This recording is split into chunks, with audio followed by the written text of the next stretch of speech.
Hi, I'm Morgan Hobbs, and I'm an artist and the owner of Structure and Form Artist Services in Philadelphia.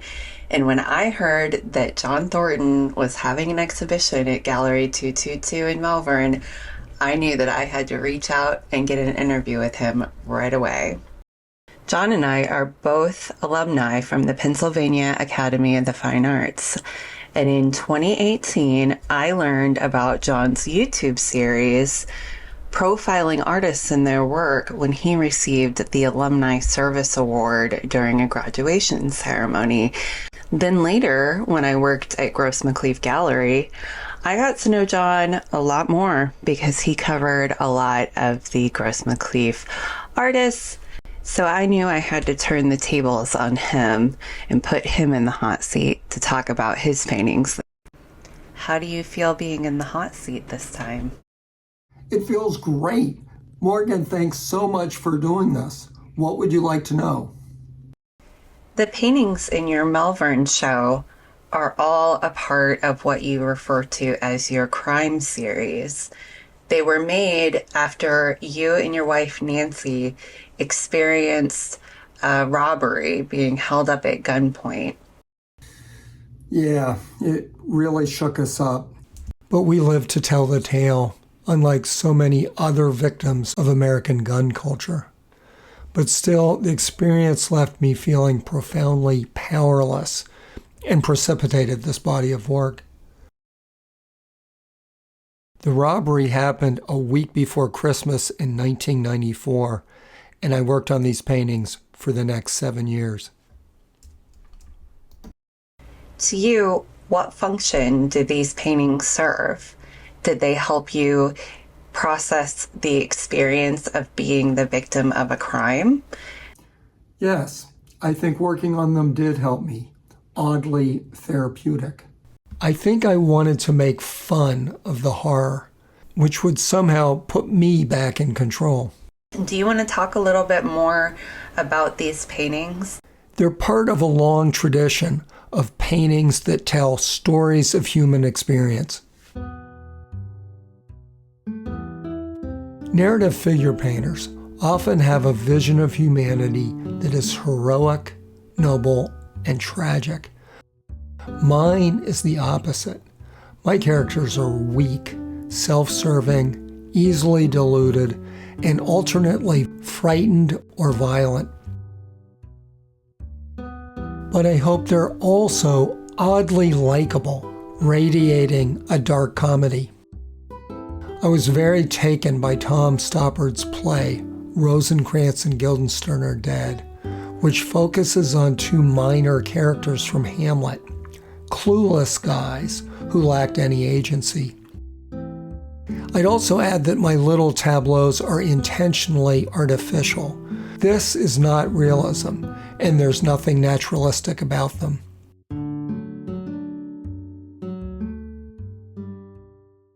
Do you identify with a character in each of the works? Absolutely. Here's some presents from friends who know me all too well. So I don't just identify with these flawed characters, I am them. I use myself as a model and often play multiple roles within a single painting. As an identical twin, I learned in the womb that I can be, and in many ways am, multiple people, seeing every relationship from different sides. By the way, my other models include friends, especially artist friends. And if you see any young, attractive people, they were students of mine back when I was teaching. How do we know who is innocent and who's guilty in these works? Well, there's a lot more guilt than innocence in these paintings. When we were kids, we went to the local Episcopal church. My brother and I always fixated on this line from a prayer for forgiveness. We are miserable offenders, unworthy of gathering the crumbs beneath thy table. We found it to be both funny and true. Do some of them portray a scene that isn't actually a crime but looks criminal? Though some do depict things that could land you in jail, Others just illustrate what Sam the Lion from the Last Picture Show called trashy behavior. So there's a lot of bigotry,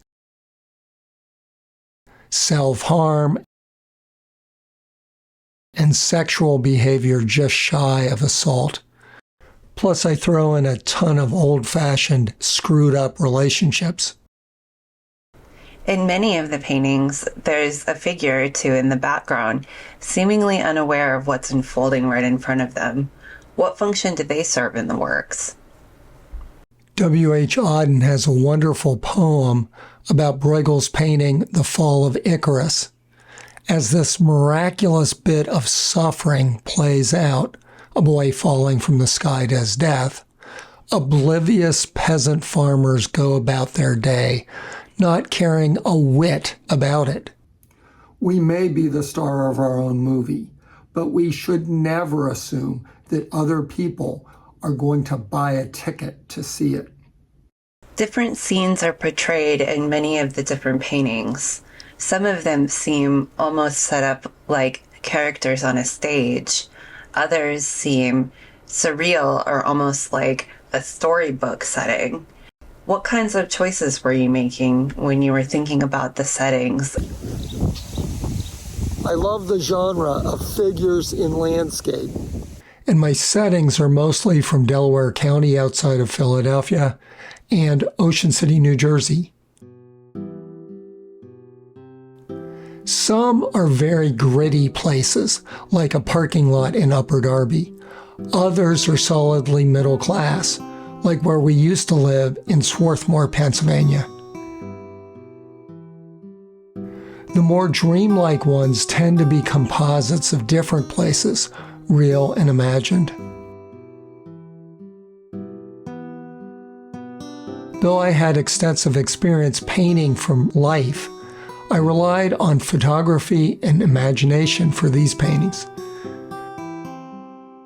I'd take pictures of my cast of characters inside a dark room, always using an intense spotlight aimed at an angle. When I photographed various places, I would make sure the sunlight was coming in the same direction as my spotlight had been. Though I intended these paintings to be more surreal than real, their continuity of light was extremely important to me. Does showing all of these paintings as a group resolve something about the paintings themselves? Did they need to be shown together to finally do their work? The idea of holding the first solo exhibition of my paintings since 1998 was not mine. Kyle Hoke is an extraordinary young man who has successfully auctioned some of my work, and it was he who thought that a public showing might be helpful. My motivation was simply to get as many of my paintings out of my Ocean City home as possible before the next devastating storm destroys them all. And I had no idea how emotional the opening would be for me. Old and new friends of all sorts put in an appearance.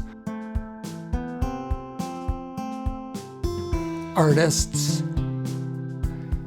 neighbors from our Philadelphia days, PAFA classmates, colleagues from my teaching days, a movie subject who I got to meet in real life for the first time, a writer for whom I have unbounded affection, models, the younger brother of a model, even a model who had been 11 when I painted her.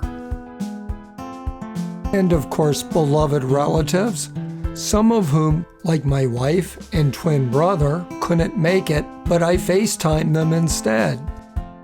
This wonderful opening made me realize just how rich my life has been in friendship. I love them all, even if I did have to direct them to do this.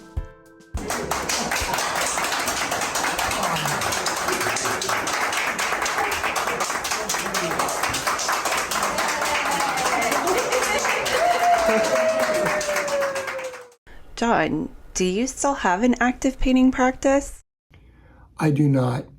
When I began making movies in 2007, I immediately recognized that it, like painting, would require my full attention. So I had a choice to make. Although I loved painting, filmmaking fulfills my creative passions at an even more intense level. Using imagery as well as sound to try to tell stories that inform, entertain, and move an audience engages every bit of my heart and brain. Making these movies has allowed me to become friends with hundreds of artists of all stripes and find out how their lives inform their artwork, which is my single biggest theme. I also love the idea of giving an art exhibition a wider scope, both in time and space. Years after a 2 or 3 week show closes, my YouTube movie will give audiences all over the world the chance to see the work and meet the artist. And the switch to filmmaking has provided one almost miraculously beneficial side effect. My crime paintings were focused on me. My movies are focused on other people. And maybe because of that, I have virtually stopped sniveling altogether. Where do you think John draws his talent, Nancy? It's terrible. It comes from his heart.